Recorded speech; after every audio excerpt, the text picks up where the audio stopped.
The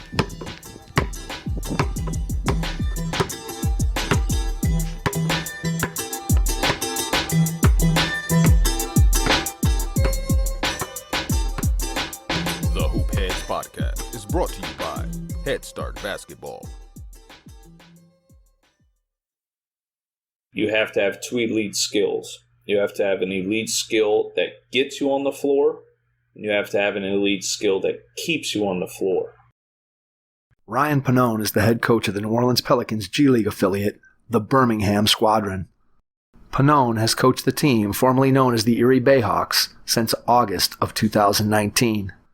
Ryan has previously coached all over the world as both a head coach and an assistant, including stints in China, Germany, South Korea, Isreal, Slovakia, and with the Angolan National Team.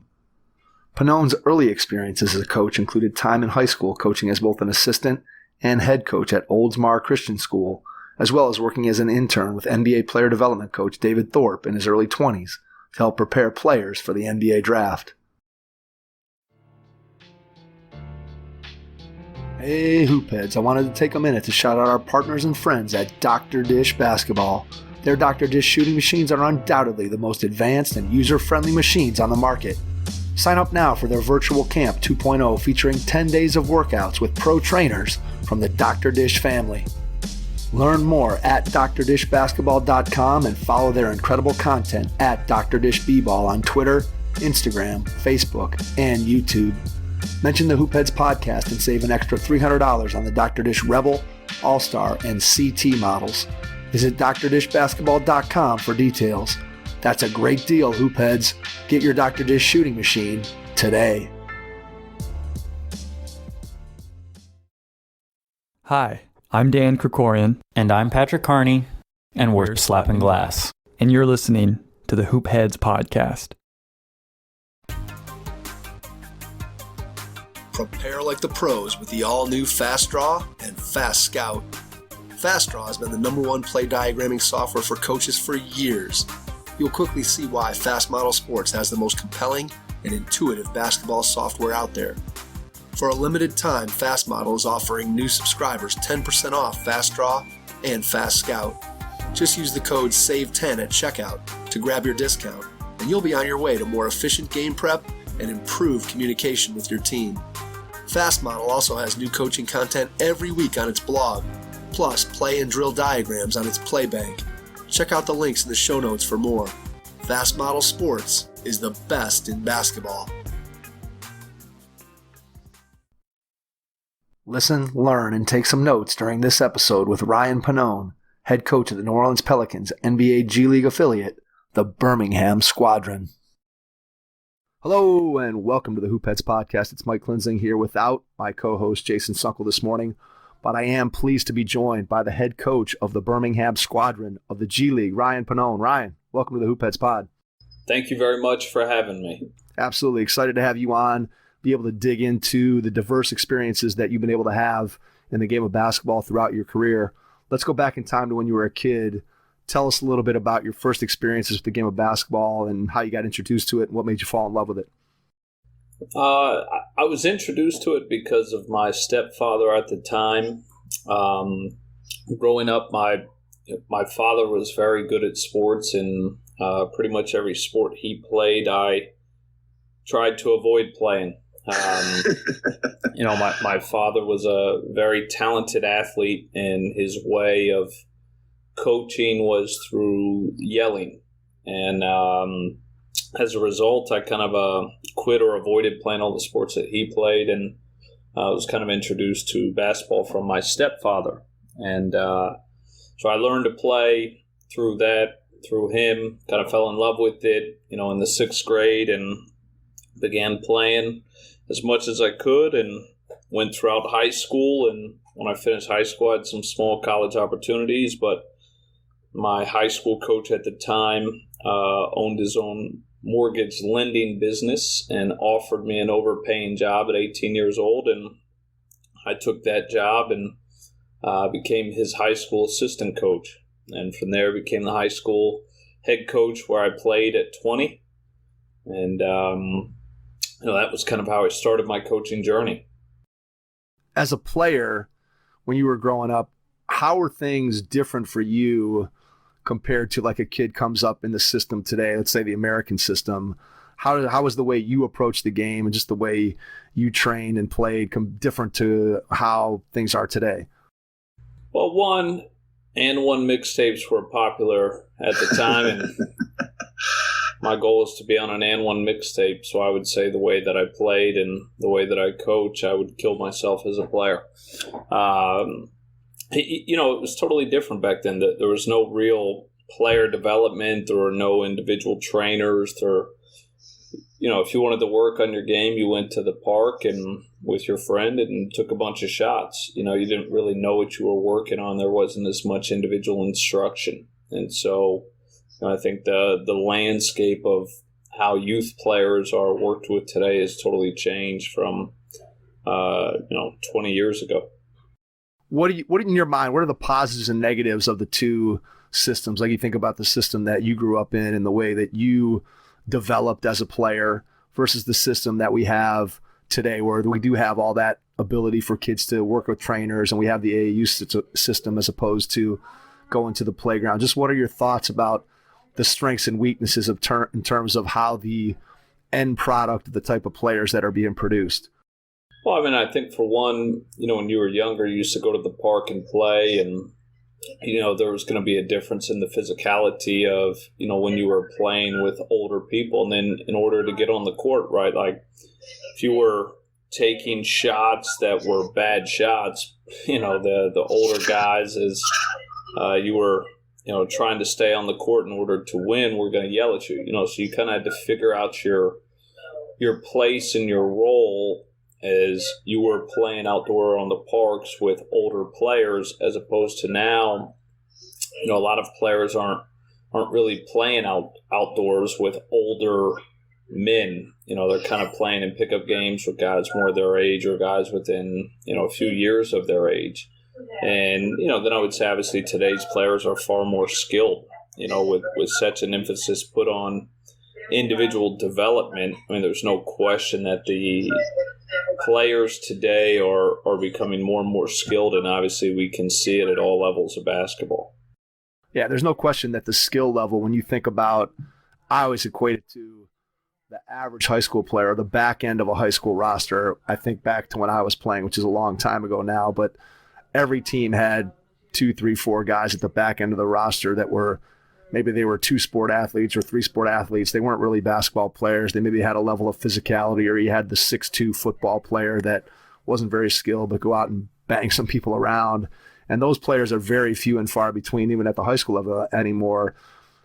So many players now, as you said, are more skilled because they just have more opportunity to get better coaching at a younger age, and the number of kids that are working with trainers that are at all different skill levels, and it's helped to raise the overall skill level of the game.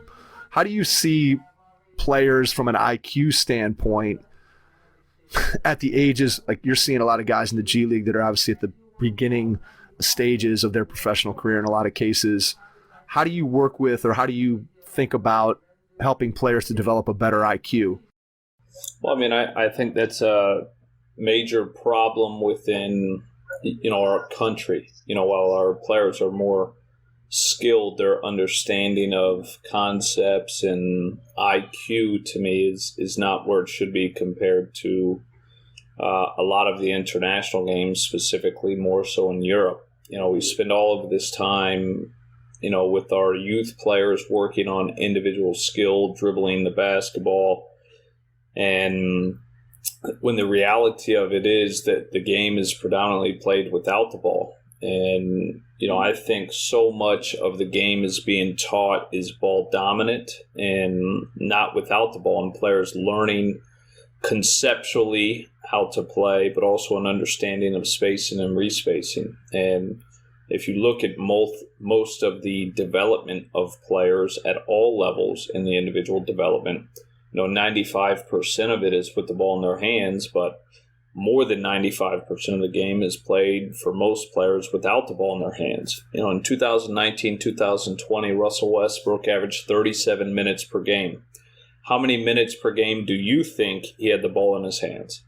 Probably 7, somewhere in there. 7 exactly. So, all right. for 30 minutes a game, Russell Westbrook, who's a triple-double king, he's got to figure out how to impact winning without the ball in his hands. And I think that's something that is lost in the development of our players today at all levels. Obviously, it starts at the youth level and on the way up to the pro level. The reality is players have to figure out how to impact winning without the ball in their hands. And, I think that's something that's kind of lost. It's a great point. How do you take that from that high level view down to the ground level? Let's say you're working with a middle school player. So I'm a trainer. I have a training business. I want to work with a middle school player, and I want to do more with them than just have them work on individual offensive moves and work on their shot. I really want to get into what they should be doing off the ball, how to read screens, how to make cuts, how to function in the pick and roll. How do you do that? Is it almost to the point where you have to put the kids in small groups and small-sided games, advantage, disadvantage type situations, as opposed to training their skills in isolation, one trainer and one player? Is that kind of how you'd envision it? I mean, it's a combination of everything, right? If you're thinking of from skill acquisition, which is the goal, to decision making, to me, as you're developing players, you have to think of player development as one, teach it, drill it, read it, use it, play it. So we want to teach the skill that we want the player to acquire, which is going to be more 1-on-0. We want to drill the skill to where they own the skill. So let's say if you're working on, pick and roll passes, right? We want to teach the skill, the type of pass that we want to make based off the read. We want to drill that skill. Let's say you're coming off a middle pick and roll and the low man is pulled in from the weak side and you're working on the hook pass to the weak side. We want to drill that skill till you own it, because if you can't make that pass, 1-on-0, then it's useless, right? Then we want to read the skill. So now we're putting in fake defense to where the player automatically knows the read, but he's still learning to read the defense until he makes the right read. Then we want to use the skill to where now we're giving the defense a few options and forcing the player to read that, so it's not live, right? But it's not totally scripted, to where there is still some decision-making process. And then we want to play the skill, right, to where now it's more random, to where they have to make those reads randomly. And I think for players in general, decision-making, as I'm looking at the players within our level, at the G League level, which is right under the NBA, and guys that are kind of in and out of the NBA, the skill level is high, decision-making is low, because everything that they're working on is with the ball in their hands, but it's not really decision-making. And if we want to begin to drill things that impact winning without the ball, number one, it starts with defense. If defense is roughly or is 50% of the game, then why is 50% of the individual work not based on defense? So I think building out from individual defense to, once again, teaching the skill, drilling the skill, reading the skill, using the skill, playing the skill. And so, to me, building that out from defense to then understanding conceptually how to space, how to respace, how to move without the ball, and not just from a cutting perspective, right? But we have to think of offensive spacing as a form of selfishness and unselfishness. And if you understand defensively, as we teach from a young age, right, ball moves, you move. Right? Well, it's very similar from a spacing standpoint off the dribble, right? As the ball is coming towards you on the first dribble, you need to move. As the ball is going away from you on the second dribble, you need to move. You must constantly space and respace and think of spacing as a living organism. It's no longer static spacing. Hey, coaches. Jason and I here at the Hoop Heads Pod know you're always looking to learn and grow. So we've teamed up with Matt Smith from United Basketball Clinics to bring you our first ever Buckeye Coaches Clinic. The clinic will be held at Olmsted Falls High School in Olmsted Falls, Ohio on Saturday, September 25th from 9 a.m. to 4 p.m. You can get registered by visiting hoopheadspod.com and clicking on Buckeye Coaches Clinic from the main menu. We've put together a great lineup of speakers for coaches at all levels of the game. Bring your whole staff and get $10 off each registration. Visit hoopheadspod.com for more info and join us for a great day of basketball at the Buckeye Coaches Clinic.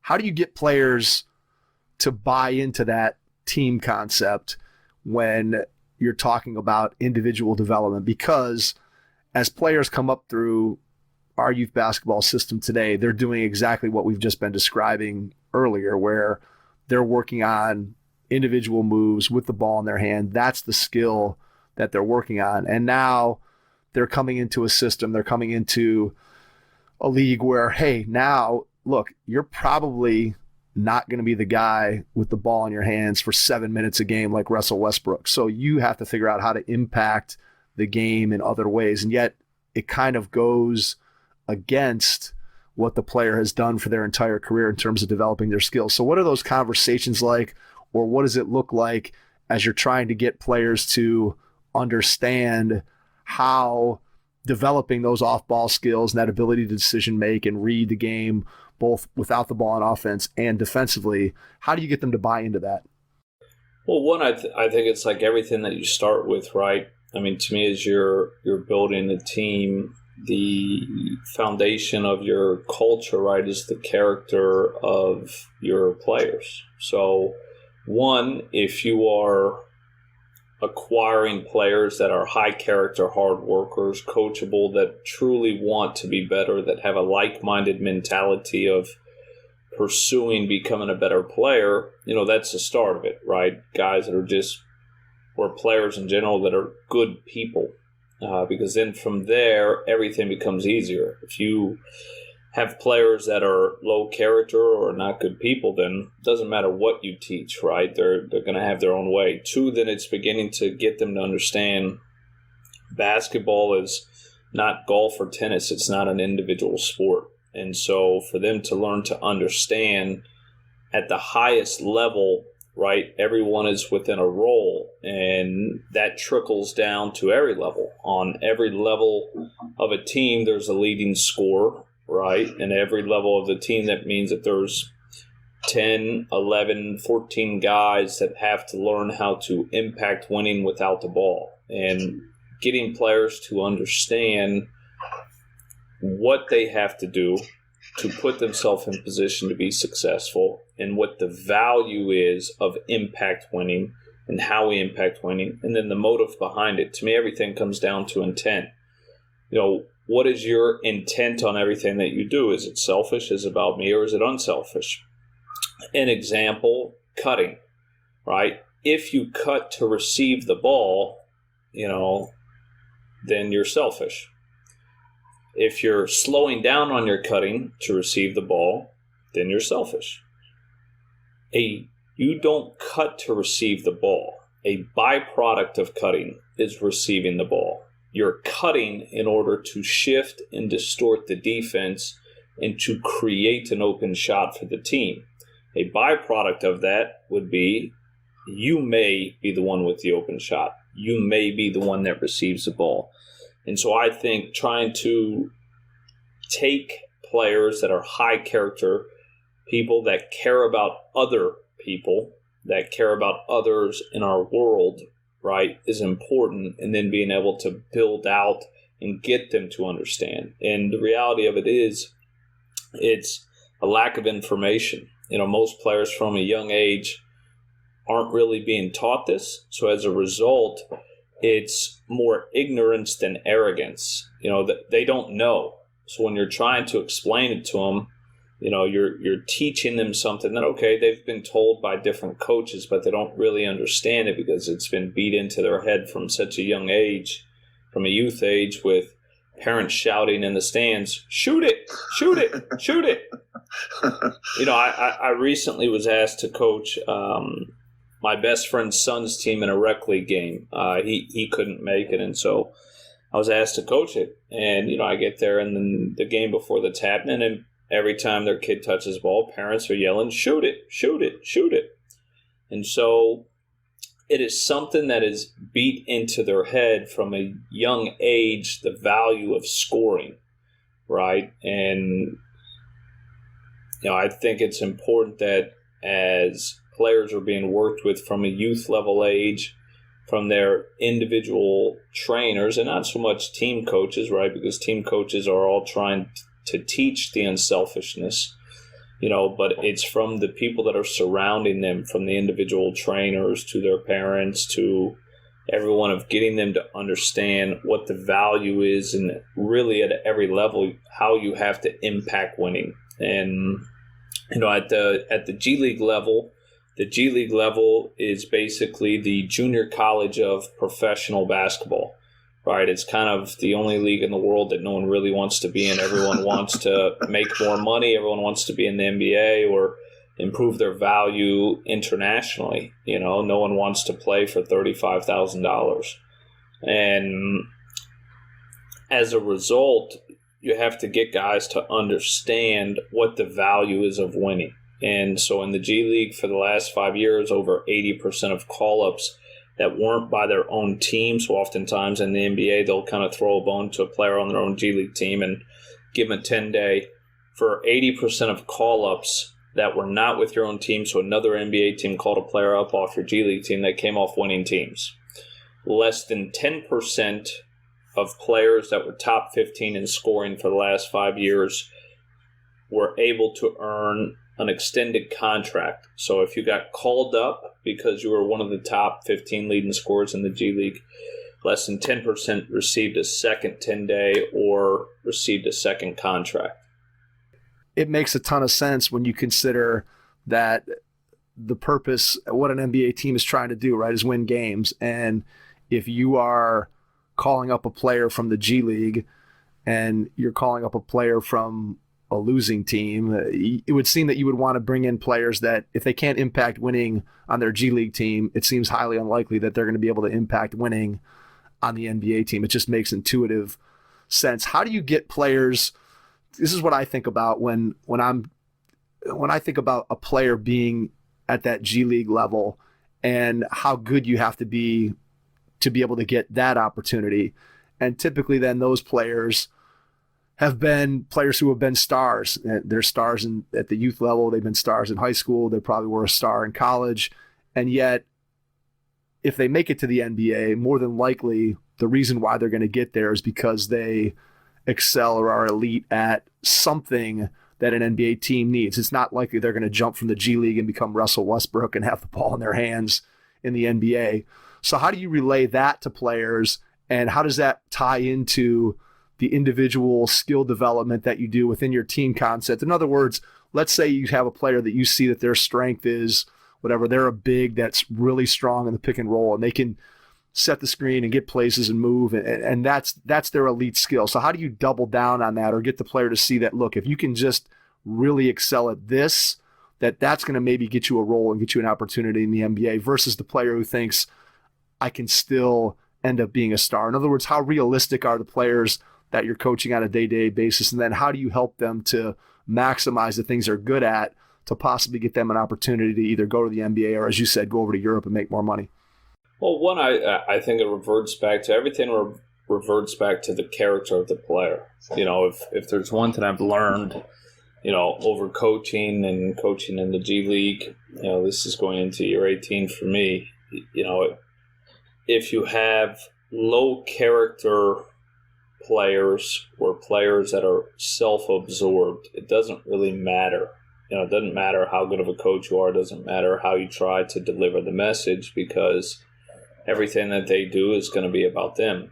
So one, I think it goes into what you're looking for as a player. And so what we look for on our G League team is very focused on other characteristics, not just the basketball skills, right? Because there's enough talented players out there that you can find high character, good people that care about the right things that also happen to be talented basketball players. And so one, I think everything that you're doing starts with that. And it doesn't mean that players can't be immature or players don't need to grow in specific areas. The question comes down is, what is their heart? In their heart, are they truly good people? Do they care about others? Do they care about the right things? And then I think from there, you can build it out, right? So now once you have people that have some humility to them, or people that truly want to be the best, and people that are open to being coached and want to grow within the game, those are the people that you can reach. If you are recruiting or signing players that are self-absorbed, it doesn't really matter. It doesn't matter how good of a coach you are. It doesn't matter who you are. I mean, even the best coaches in the world can't reach every player, and at the end of the day, if a player has a closed heart, it doesn't matter what you say or what you do. It's almost impossible to reach them. So I think everything starts there. And then from there, it's getting guys to understand the NBA specifically is a niche league, right? 95% of players are going to be role players. And so to me, you have to have two elite skills. You have to have an elite skill that gets you on the floor, and you have to have an elite skill that keeps you on the floor. And what I mean is, if your elite skill is shooting, that's going to get you on the floor. But if you're not making shots, you need another elite skill that keeps you on the floor. Otherwise, right, you're just a hired gun. And that's why the term 3-and-D has become so popular within the NBA, because it gives you two elite skills, one that gets you on the floor, which is going to be the shooting, and one that keeps you on the floor, which is going to be defensively. And getting players to understand that, so much of the G League is players try to show NBA teams what they can't do instead of what they can do. They're so determined on, I'm going to prove people that I can do this and that they're wrong, instead of just being great at what you can do. And so much of what we do within our player development breakdown is defining their elite skill and then trying to develop another skill and taking it from good to elite. And because most players in the G League, if they had two elite skills, which some do, would be in the NBA. And, part of making the NBA, there's a luck factor to it. Like you have to get lucky. You have to be evaluated right. You have to be signed to a team. That team has to then give you an opportunity, right system, right coach, right chance in order to make it. I mean, there are quite a few players in the G League that, in my opinion, are NBA level players. They just need a break. And the reality of it is, that's for most players. You can take LeBron James and you can put him on any system, any coach, any team in the world, and he's still going to be LeBron James. But if you were to take a role player or a guy like Duncan Robinson, he has to have the right environment that is conducive to his success in order to make it. And now that he's made it and everyone sees the best way to use him, sure, he could be successful on a lot of teams. But, what the Miami Heat put into him is what helped made him successful. The belief that the Miami Heat breathed into him is what helped made him successful. And he talked about having imposter syndrome. Was he really this good? Is he good enough to make it? And, the direct communication that he had between Eric Spoelstra, Pat Riley, plus the belief that the G League coaches gave him and the opportunity that the G League coaches gave him, helped create the environment for him to be successful. And to where if you put him on 29 other teams, he could be playing in Europe. Absolutely. I think that you hear that every year when it comes to the draft in all sports. I mean, not just basketball. You think about if you can go and get to the right organization with the right coach, the right system, that players can develop into something that they might not have been had they gone somewhere else. So for you guys with the Pelicans, what's the process like? Because you've been talking several times about the character of a player, and that if you have a player with the right character that cares about getting better, that cares about winning, that tries to understand what it is that you're going to be teaching them and that how you're trying to help them. How do you guys, what's your process for finding those players? Who's involved in the process? What does the scouting look like when you're thinking about signing a player? Who's in the room to discuss that? How does that process play out for the Pelicans organization? Well, I mean, for me, I can speak more to the G League side than the Pelicans organization, because that's more above my pay grade. I'm not in that room. And, but I can tell you what David Griffin, Trajan Langdon, and what Coach Willie Green are looking for, because it's the same thing that we're looking for within our G League organization.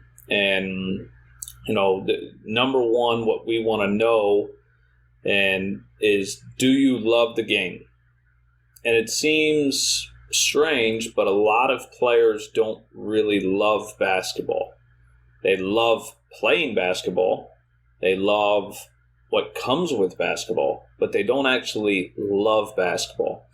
And a mentor of mine named David Thorpe, who's the best player development guy I've ever seen, who gave me the big breaks within my career, and the coaching philosophy that I have today is kind of based off a lot of his player development philosophy, has a saying that says you have to embrace the suckiness, right? And the reality of it is this: no matter what you want to be good at, there are things that come with it that you don't want to do.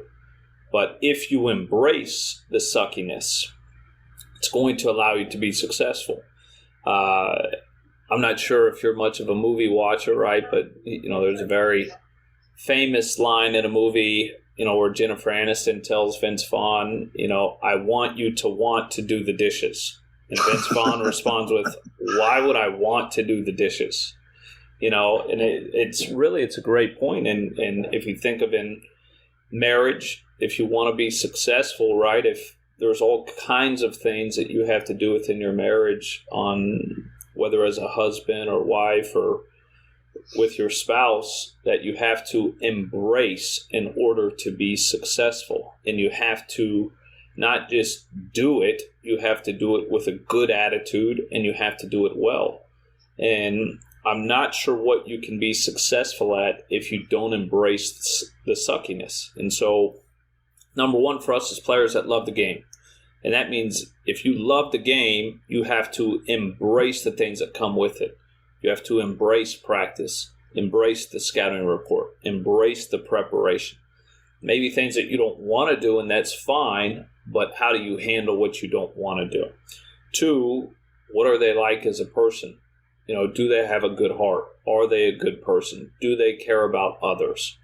Right? Because that's at the end of the game. If we're trying to take a player that from a youth age is almost become individualized and specialized in their individual development, but it is not an individual game, right? Then we have to then take players that care about other people. Because if you care about other people as a person, then you will care about other people as a player, and you will care about your teammates, and you'll care about the greater good. And those are two things that are extremely important, and then players that can figure out how to impact winning. And, I think if you take a look at some of the guys that were drafted by the Pelicans, it's like their DNA is winning. Herb Jones' DNA is winning. Trey Murphy is, extremely talented. And not only is he talented, he's extremely humble. And I think those are characteristics that are going to be looked for within basketball and within the Pelicans organization. And that trickles down to what the G League team is looking for. And, we want guys that we always look at, for me personally, I want guys that love to pass, that enjoy passing at every position, especially outside of point guards. Because if you're 2, 3, 4, and 5 enjoy passing, right, then automatically it's going to promote ball movement and going to promote unselfishness. And we want to evaluate guys that enjoy their teammates' success. So I try to evaluate players. I want to see what your body language is like when you have your worst game and your team wins, what do you like on the bench? What do you like when your teammate makes a great play? Are you still so self-absorbed because you're not playing well and you're winning? What's your reaction to your coach? What's your reaction to missed shots? What's your reaction to your teammate's success? Are you celebrating your teammate's success? Or are you so self-consumed because you are not playing well even though your team is winning?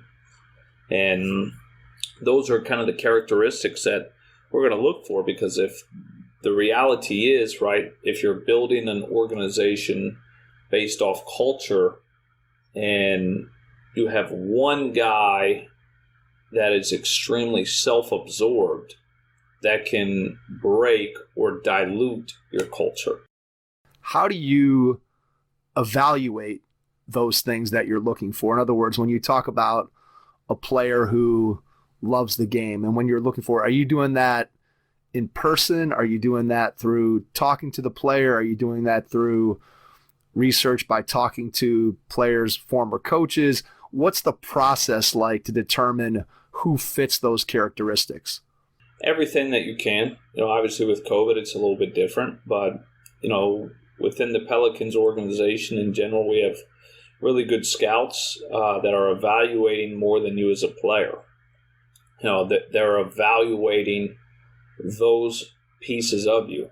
And, like I said, with David Griffin and Trajan Langdon and Willie Green, Coach Willie Green, it starts from the top down of what the importance is of what we are looking for in the person.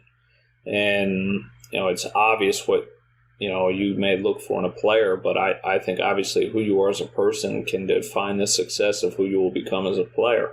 And so one, it starts from the top down and what they're looking for. And then our scouting department does an excellent job. They're doing an excellent job, not just of evaluating you as a player, but speaking to your coaches, speaking to your high school coaches, speaking to your AAU coaches, your college coaches, speaking to the grad assistants, to the athletic trainer, right? How do you treat the people that you don't think matter? Because that's really going to say a lot about you as your character.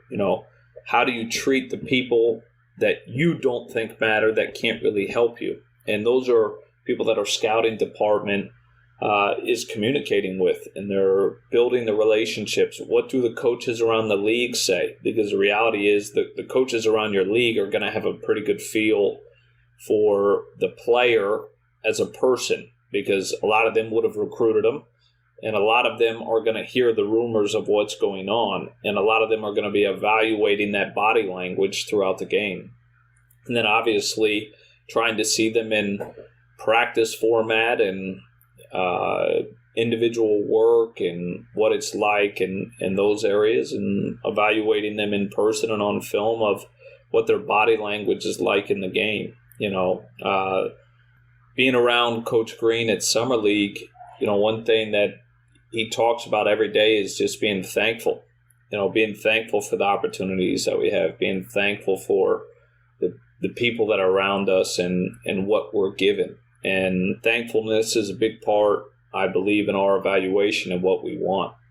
It's so true. I think when I look at my own life, my own career, both as in the game of basketball and as a parent now, I think that if you can instill that sense of gratitude and being thankful for what you have and looking at your circumstances and understanding how lucky you are to be in the places that you are, I think you just set yourself up for more success, and you set yourself up for being happy. I think when you're always looking for what somebody else has and looking for the next opportunity, and you're not right where you are in the moment, that's when you get yourself in trouble. So I think if you can find players and if you can build that kind of culture, to me, that's a winning culture. Are you tired of slipping and sliding on the court and sticky sheets just aren't giving you grip? Grip Spritz solves this problem without having to lick your hand to clean your shoes. Grip Spritz is used by countless AAU, high school and college programs, semi-pro teams, as well as NCAA athletes and G League players. Unlike other products, Grip Spritz has solutions for individual players, not just entire teams. We've used Grip Spritz at our Head Start basketball camps and players love it.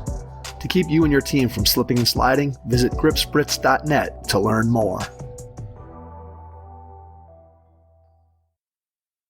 let's go back in time to the beginning of your coaching career. What was something right away that you just loved about coaching? What stood out for you when you had that first opportunity as an assistant high school coach? What was it about coaching that just grabbed you and said, man, this is what I want to do for the rest of my life? How you can impact people one way or another.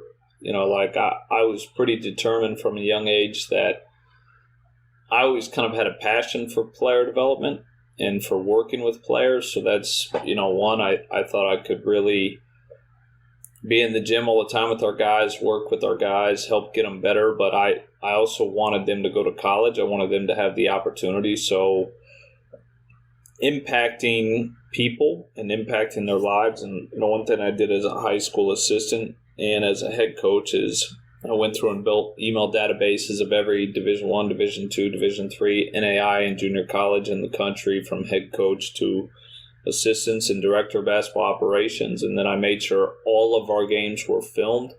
We played obviously during the regular season, but we played spring, summer, fall in some way, shape, or form with our team. And I sent out 3 to 4 highlight videos per year of each of our players at the level I thought that they could play at, to try to impact their life and try to help them go to college. And, when the players saw how much I cared about them and how much I cared about their future, it allowed me to really coach them hard as players.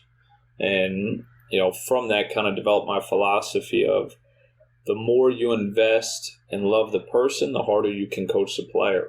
And so, that was right away what it wasn't about the wins and the losses. It was how do you impact and help people and impact and help players achieve their dream. Being able to have an impact on kids, players, through something that you love, to me, is one of the most powerful things about being a basketball coach, is just the fact that here's a game that you love, that I love, that lots of people love, and yet we get to share it through the game of basketball and have an impact on people. And to me, that's really what coaching comes down to. You've said it, obviously wins and losses are important. You're coaching at the professional level where wins and losses are important. Player development's important, but ultimately you're also in the people development game. And I think that's something that young coaches sometimes forget. Sometimes young coaches will tend to get caught up in that X's and O's piece and that I have to win and I have to get to my next job. And it sounds like you kind of invested right away that, hey, I'm where I'm at and I'm going to do the best for the players that are in front of me, regardless of their ability. What was something that you weren't very good at as a coach when you look back on the beginning of your career that you've had to work at and you've had to improve at over time? Everything. That's an honest answer, Ryan. I can totally concur. I think anybody in any profession could probably understand that answer for sure. Everything. It's everything that you're teaching at 18 years old, 20 years old, 25 years old. If you don't look back at 36 years old and you're like, I knew nothing, then you stop growing. And when leaders stop learning, they stop being leaders. And, for me, every year, if I don't feel like I've really improved as a coach, whether it's tactically right or how to develop relationships or how to inspire players or leadership qualities, then I've failed my players that I'll be coaching because I didn't put everything into it, and I'll failed myself in my commitment to what I want to do as a coach. And so, for me, work ethic was always a strength, but the reality of it is, when you look back at it, you knew nothing. You don't know anything about basketball as a coach at that age, because how can you possibly? And if you're not just gaining experience, but you're pursuing knowledge and you're pursuing growth as a coach, then you have to have developed in every area. And if not, then you become stale. And, I think like players, there are some coaches that are extremely talented coaches that are born with some gifts to where they just get it. They just understand it. They just see it. they can process information quicker. Maybe they have an eidetic memory, and for me, that wasn't my case. So I had to work extremely hard to try to learn and grow in every area possible. What was and is your process for improving from season to season as a coach? So your season ends, you go back, you reflect on your performance, your team's performance over the course of the season. How do you go about planning to get better from one season to another? What does that look like? Is it film study? Is it visiting other coaches? Is it what process do you go through? Everything.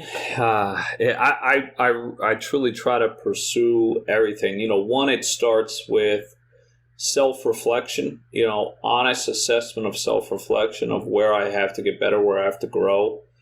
We do an exit interview with our players every year, and a big portion of the exit interview is what they think we could have done better, how they think we could have handled situations better, how could we do scouting better, what area do they feel I could grow, from how I communicate in timeouts, how I communicate in pressure situations, what we do in terms of scouting, is one.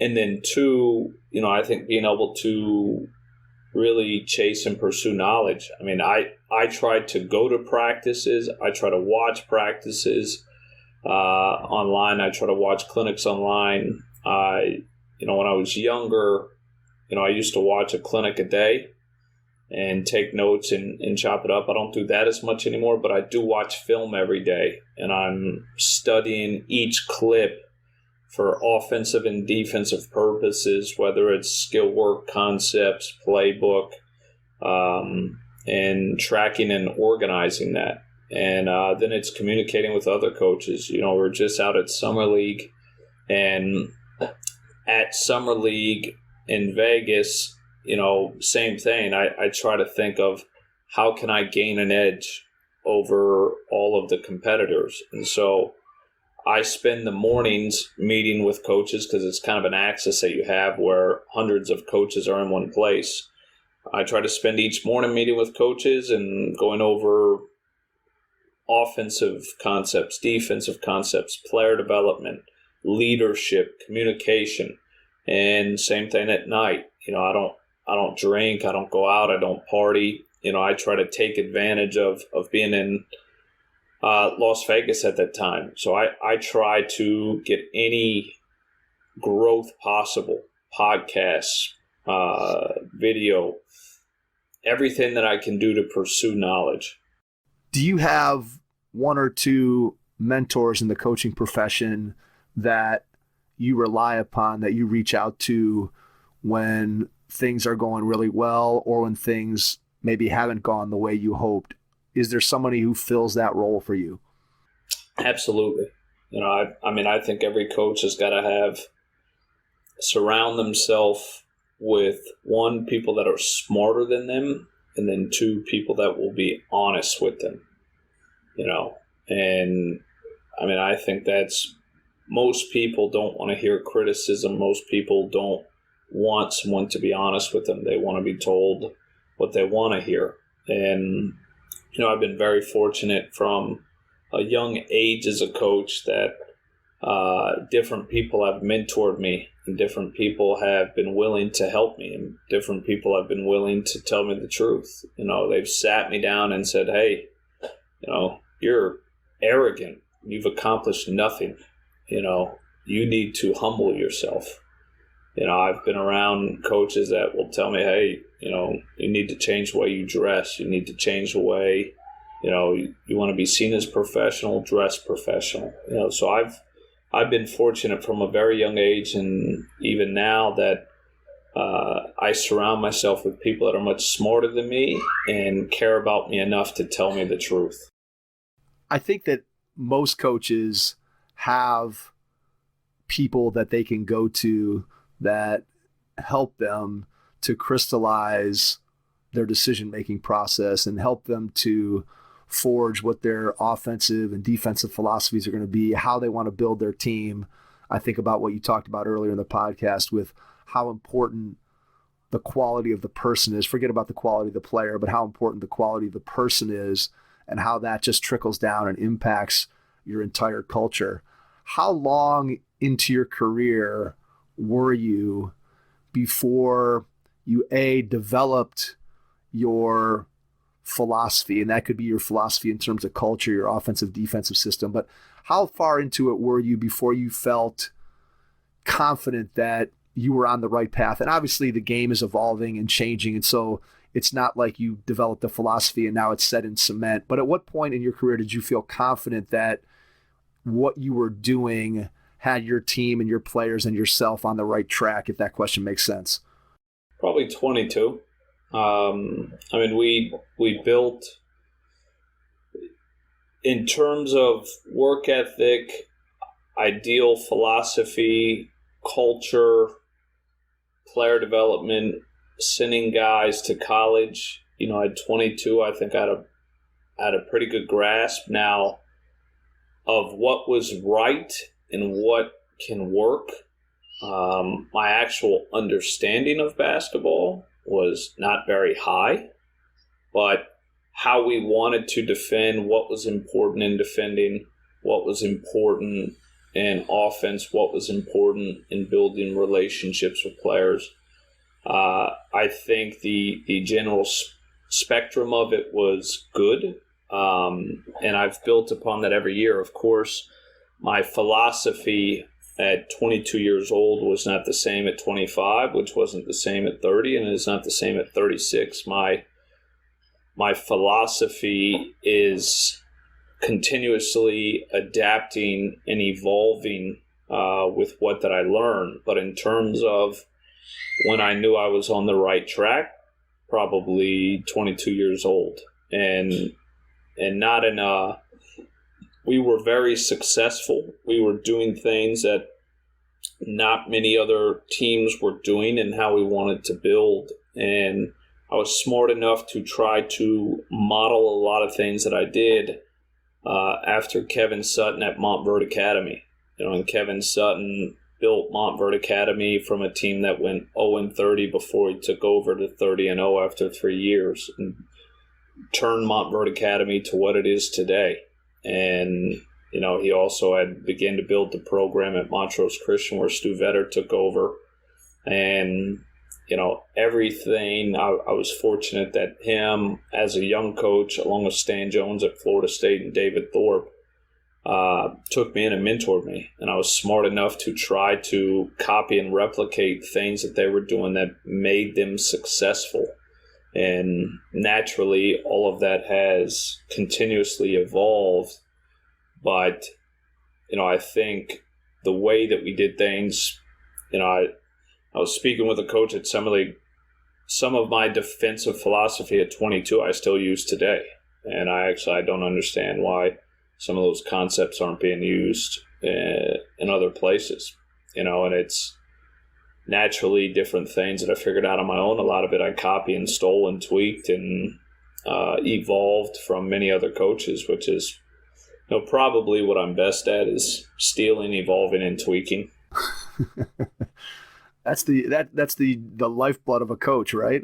There's very few of us that are inventing completely new things. Most of it is something that you see and you're like, ooh, I like that. And then you take it and you adjust it and you try to make it fit into what your personnel is capable of doing and what your philosophy is. I think that's probably the route that most coaches go. Yeah, it's something that's helped me, and I think what people don't understand is being a head coach from 20 to 25. At that time I coached 1,000 games between spring, summer, fall, AAU, etc. And I was fortunate enough to have a lot of trial and error in places that were obscure. For your coaching mistakes or things that you did, it wasn't going to cost you your job. And as a result, we were able to build a successful high school program. And for me, having that experience of being a head coach and getting the trial and error and being able to coach through mistakes, I think has given me a huge advantage over a lot of other people, at 36 are becoming a head coach for the first time, or 46. And, to me, I think having that experience is extremely valuable. And oftentimes I think people mistake quality of coaching. Still to this day, some of the best coaches I've actually coached against are high school coaches. There's great coaches everywhere. And, there are things that I've stolen from high school coaches that I played against that I still use today at the pro level that are successful. I think that is something that we've been able to discover by doing the podcast for sure, is we've been able to talk to coaches at all levels. We've talked to youth development coaches, we've talked to high school coaches, we've talked to college coaches, we've talked to pro coaches. And what you find is that there's a common thread that runs through people who have been successful. We've already touched on a couple of those. They love the game. They have a growth mindset and want to continue to get better. And the best coaches are ones who are focused on where they're at the moment. A high school coach, if you're coaching in high school, just the idea that you're going to have tremendous success and then be able to move up to the college level, or you're at the college level and you're just looking for your next job, I think it's really difficult to be able to have success running your career that way. I think you have been a great example of pouring everything that you have into what you're doing. And I think about you putting together that database of coaches and coaching staffs and doing that for your high school players. I'm guessing there's not a lot of high school coaches out there that are doing that, we're doing that, are willing to do that. And yet that's what set you apart. That's what enabled you to be able to catch the attention of someone when you're getting together with them, when you're networking, when you're building relationships, which allows you to get your next job and continues to give you opportunities. You've had some extensive experience with European basketball. How did European basketball, when you first were exposed to it, how did that expand your horizons as a coach in terms of the way you thought about the game? What were some things that when you initially got there, you were like, wow, this is something that I hadn't thought about before? Can you boil that down to one or two things? I mean, I know it's a broad question, but maybe just narrow in on one or two things. Whew, that's tough. I would say that, coaching in Europe, I don't want to say changed my life, but it changed my life, because I see the game totally different. And, to me in Europe, from a purely tactical standpoint, is the best coaching in the world. The game is far more tactical than it is here in America. And that comes from a few reasons for how coaches are developed and what the emphasis is on winning. Everything that they do there, is the game is taught and emphasized totally different than the way it is in America. America is very much spacing is static, isolation is heavy, and obviously that comes from a youth age on up for how guys are taught in individual skill work to how the game is played throughout different youth levels and college levels, and then the understanding of conceptual decision making. The reality of it is those guys read the game at a much higher level in terms of players, because they're taught to read the game at a much younger age. They're taught to make decisions at a much younger age. And the way that they're trained, the way that they're coached, the way that the coaches are developed, and the way that the game is taught, to me, overall is in a much better way and a much higher level. And, everything that they do there has a purpose of impacting winning and has an impact of the team. And everything within European basketball specifically, is about the team and is about winning. So it's totally changed my life. When I was first trying to coach in Europe, Like I couldn't understand that. I thought, okay, I was a successful high school coach in China, had worked with 50 plus NBA players individually. I'm going to be able to coach in Europe. People are going to want to hire me because of my background. And what I didn't understand is that in Europe, they've gone away from hiring American coaches because we don't understand their game of basketball. And I couldn't possibly understand that until I was there. I was like, it's America's game. And then you get there and you're like, you know what? I really don't understand anything about basketball. And so for me, it totally changed my coaching belief, philosophy, how I see the game.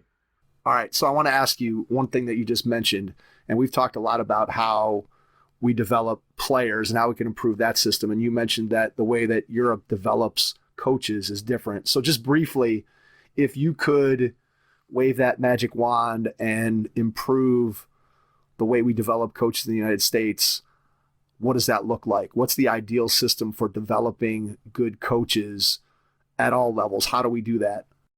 Well, there's no requirement to be a coach here.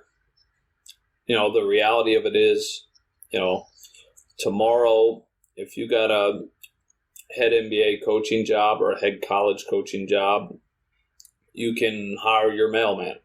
There's no requirement. And a lot of people, because of the way that our system is now set up, which I believe has changed over the last 20, 25 years, it stunts the growth of coaching.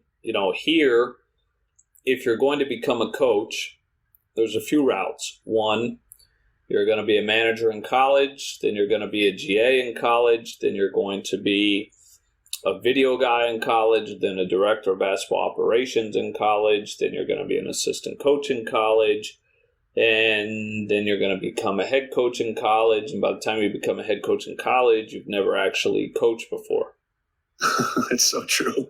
Or you're going to be a manager in college, you're going to be a GA in college, you're going to be an intern in the video room in the NBA, then you're going to be a video guy in the NBA, then a player development guy in the NBA, then an assistant coach in the NBA, and then a head coach in the NBA, and you've never actually coached before. Or you're going to be a former player, and you're going to either become a head coach and you've never coached, or you're going to be a former player and become an assistant coach and then become a head coach and you've never actually coached before. And so in Europe, it's totally different, to where, in order to become a coach, you have to get a coach's license. And that coach's license will allow you to coach, let's say, 12 years old. Then you have to take more courses and be able to coach 14-year-olds and 16-year-olds and 18-year-olds.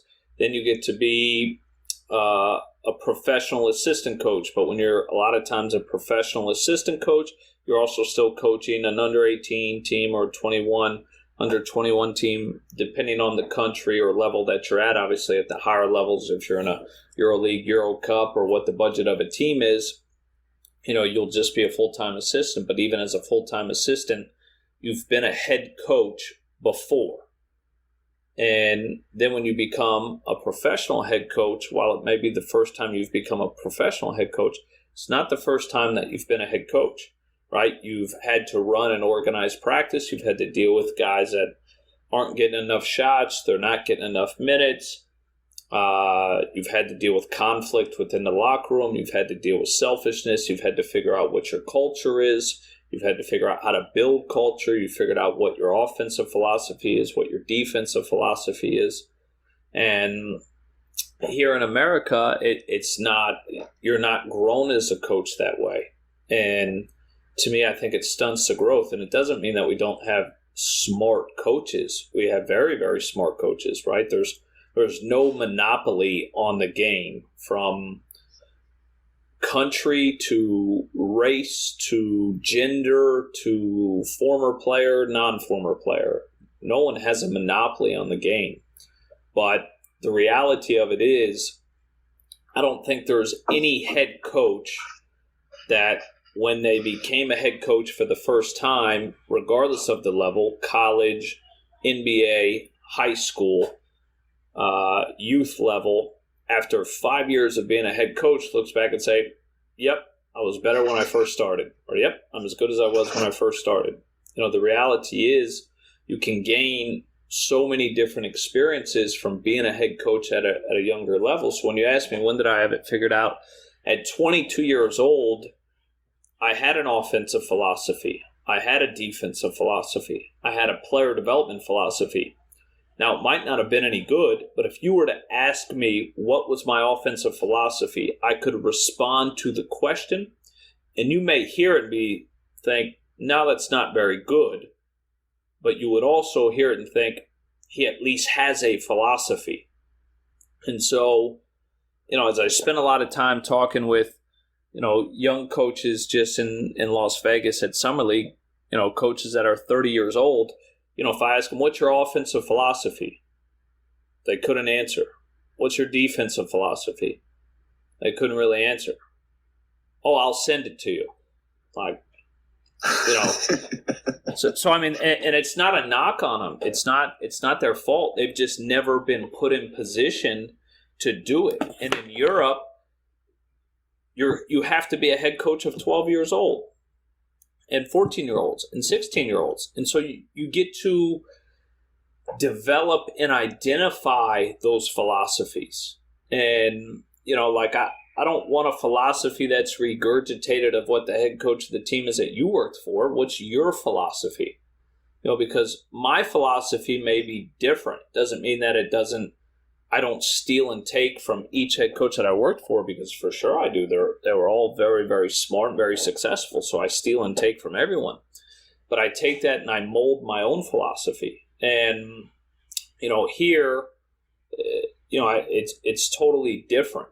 And, I think that your only way to continue to develop as a coach is through experience. And oftentimes, coaching at a higher level, we look down on, let's say, a high school coach.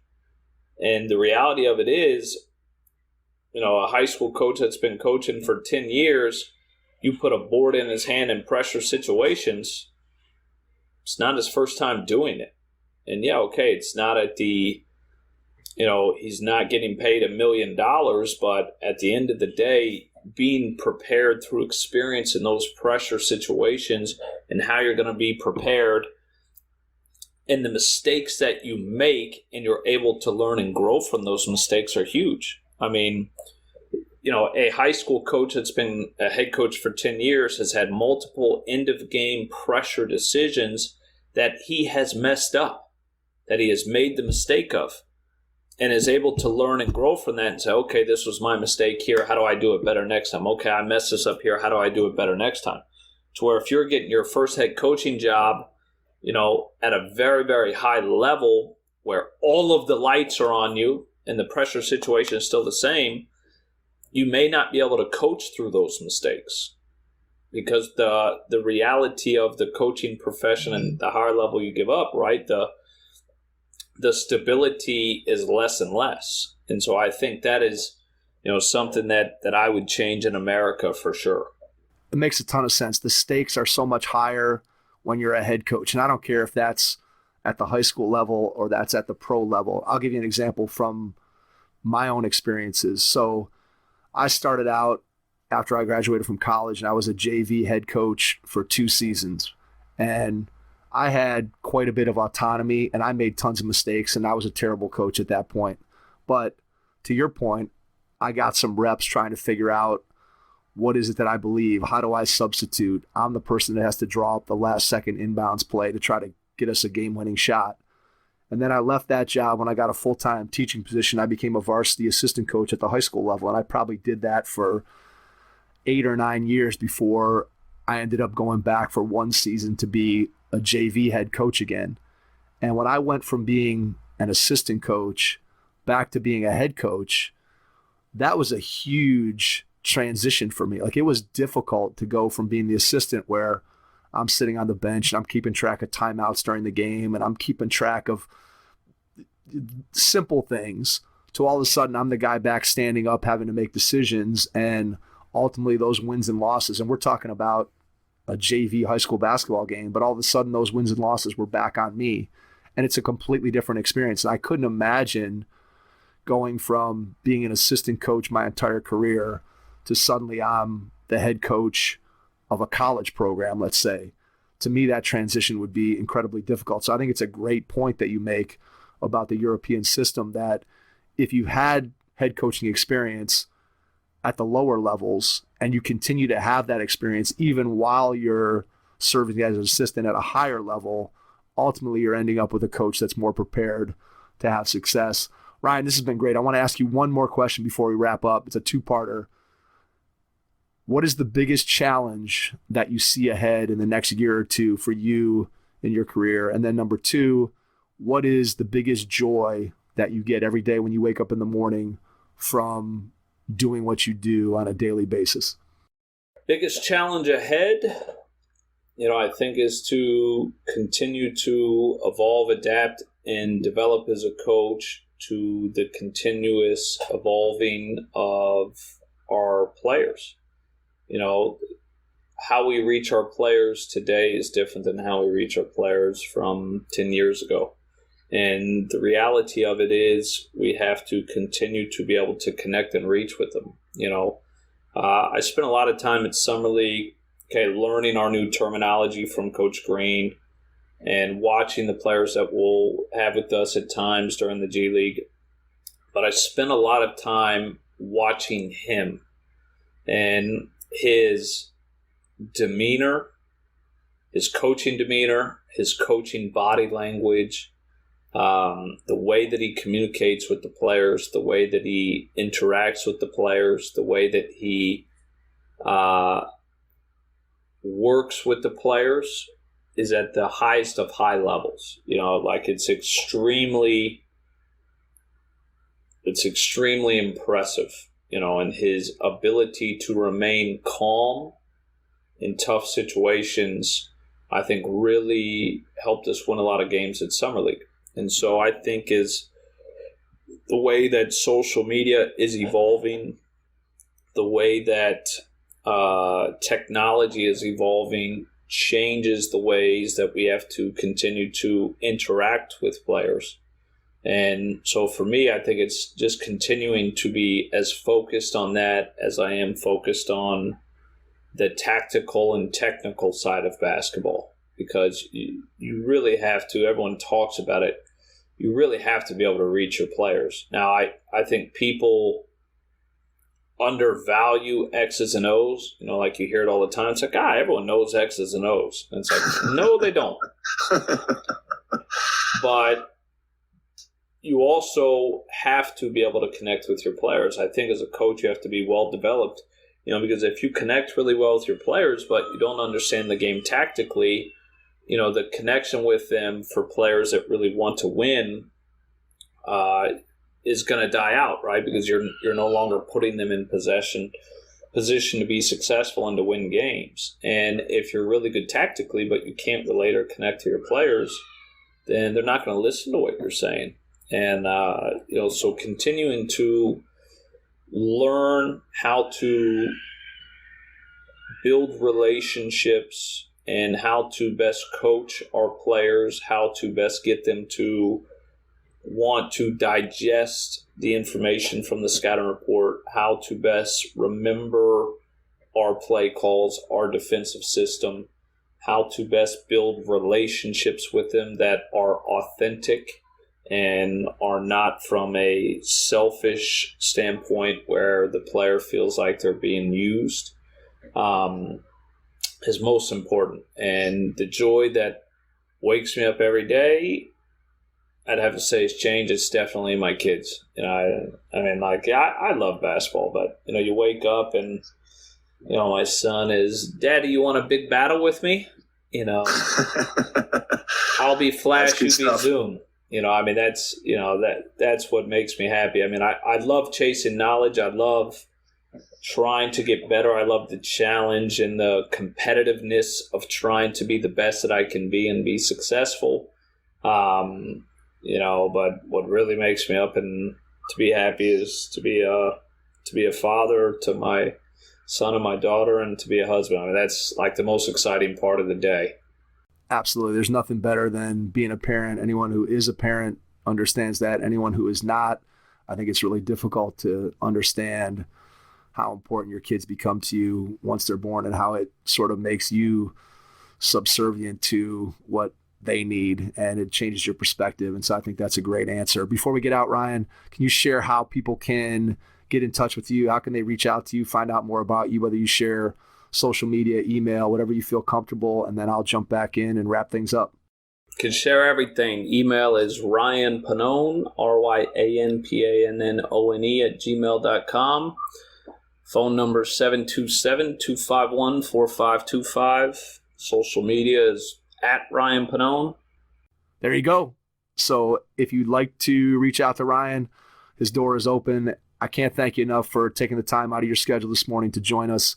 It's been a great hour and 15 minutes or so and really informative, and I appreciate your time. To everyone out there, thanks for listening, and we will catch you on our next episode. Thanks. Thanks for listening to the Hoop Heads podcast, presented by Head Start Basketball.